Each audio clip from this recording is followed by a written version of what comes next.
الست دي كانت قاعدة في الجنينة وفجأة لقت واحد جه وقعد جنبها وبيغير هدومه. اتخضت، قالت له هو في ايه؟ قال لها معلش دقيقة واحدة بالظبط وهمشي. عمل مكالمة تليفون واتصل بوالدته، كلم والدته مكالمة فيديو وقال لوالدته انه فرحان جدا وسعيد وان حياته جميلة، انه قاعد دلوقتي مع خطيبته في الجنينة وبيحتفلوا بعيد ميلاده. وبيقول لوالدته اطمني عليا وعاوزك تصرفي كل الفلوس اللي انا بعتها لك وما تحرميش نفسك من حاجة وتشتري العلاج بتاعك. وبعد ما قفل معاها عيط. قالت له طيب انت بتعيط ليه؟ قال لها انا اسف جدا، اصلا انا ظروفي صعبة، والدتي مريضة وانا بشتغل في بلد تانية علشان ابعت لها فلوس العلاج. على العموم انا متشكر ليكي جدا واسف اني ضايقتك. واخد الصندوق بتاعه ولسه هيمشي قابل مراته القديمة هي وخطيبها. اول ما شافته فضلت تتريق عليه، قالت لخطيبها هو ده جوزي اللي كنت متجوزاه زي ما هو شغال دليفري.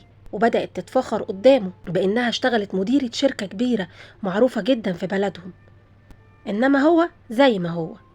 وخطيبها الجديد قال له ده انا بشكرك جدا انك طلقتها، انت كده عملت فيا جميلة. هنا الست اللي كانت قاعدة اتضايقت جدا من اسلوبهم، فقالت لهم هو في ايه؟ ما تحترموا نفسكم، الراجل ما عملش حاجة غلط، الراجل بيشتغل شغل محترم، ليه كل التريقة دي؟ فهنا البنت ردت عليها وقالت لها اكيد انت بتدافع عنه علشان انت خطيبته، يا ترى بتشتغلي ايه؟ عاملة نظافة؟ لا يمكن حد يقبل بيه الا المستوى ده. فقالت لها بشتغل اللي بشتغله، شيء ما يخصكيش، يا ريت حضرتك تخليكي في حالك، يلا بينا عشان نمشي. بتبص كده لقت اخت رئيسة مجلس الادارة جاية من بعيد، فيت عليها علشان تسلم عليها. فاخت رئيسة مجلس الادارة قالت لها انت مين؟ قالت لها حضرتك مش فاكراني؟ انا كنت معاكي في الاجتماع من يومين، انا مديرة الشركة الجديدة. قالت لها اهلا وسهلا بيكي، ومشيت وسابتها وراحت عند الست اللي واقفة مع جوزها الاولاني. وهنا مراته الاولى عرفت ان الست اللي كانت بتشتمها وبتهزقها هي صاحبة الشركة اللي هي بتشتغل فيها ودي اختها. جريت عليها وفضلت تعتذر لها وتقول لها انا اسفة، انا ما اقصدش، سامحيني. فاختها سألتها ايه اللي حصل، فحكت لها كل اللي حصل.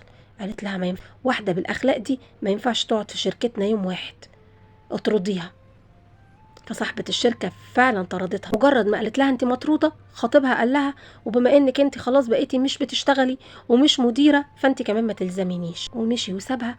وفضلت تجري وراه، خسرت كل حاجة وتستاهل كل اللي جرالها. والإنسان المغرور دايما بيفتكر إن هو فوق الكل لغاية لما الزمن يعلمه إنه واقف على وهم.